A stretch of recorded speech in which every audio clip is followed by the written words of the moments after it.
Welcome to the lovely land, بچوں کی دنیا میں خوش آمدید۔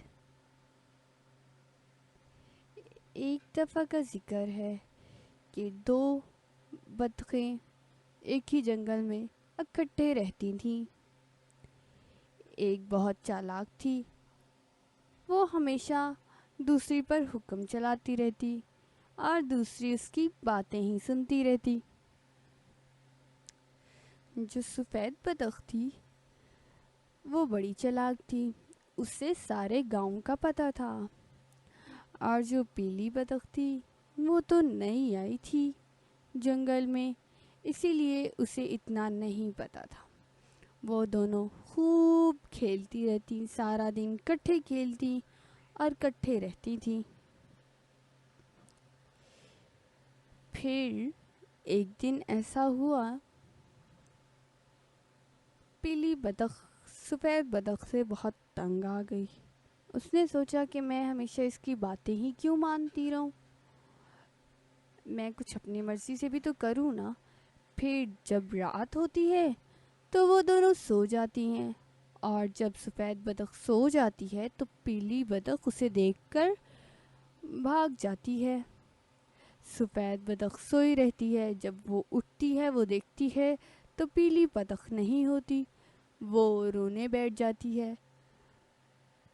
رو رو کے اس کے پاس کوئی حل نہیں آتا، وہ کہتی ہے رونے سے کیا ہوگا۔ پھر وہ سوچتی ہے کہ کیوں نہ وہ اپنی دوست کو ڈھونڈنے جائے۔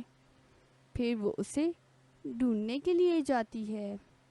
وہ جنگل میں ادھر ادھر گھومتی رہتی ہے کہ کہیں پیلی بطخ کہیں پھنس نہ گئی ہو۔ وہ بہت پریشان ہوتی ہے اور وہ اسے ڈھونڈتی ہے۔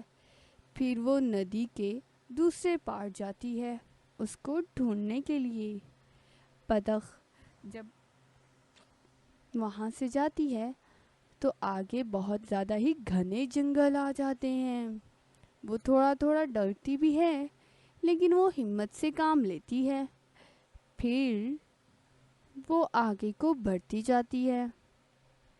آگے جا کر وہ دیکھتی ہے کہ پیلی بطخ وہاں نظر آ رہی ہوتی ہے، اور پیلی بطخ وہاں روشنی میں بیٹھی ہوتی ہے، کیونکہ اسے اندھیرے سے ڈر لگ رہا ہوتا ہے، اسی لیے وہ ادھر ادھر کہیں نہیں جاتی۔ سفید بطخ اس کے پاس پہنچ جاتی ہے اور اس سے معافی مانگ کر اسے واپس لے آتی ہے۔ اس سے کہتی ہے کہ اب تم اپنی زندگی جیسے چاہو جی سکتی ہو، میں تمہارے ساتھ زبردستی نہیں کروں گی۔ پھر وہ اسے واپس لے آتی ہے، اور پھر دونوں کٹے ہی جہاں رہتی ہوتی ہیں اپنے گھر، وہاں واپس آ جاتی ہیں۔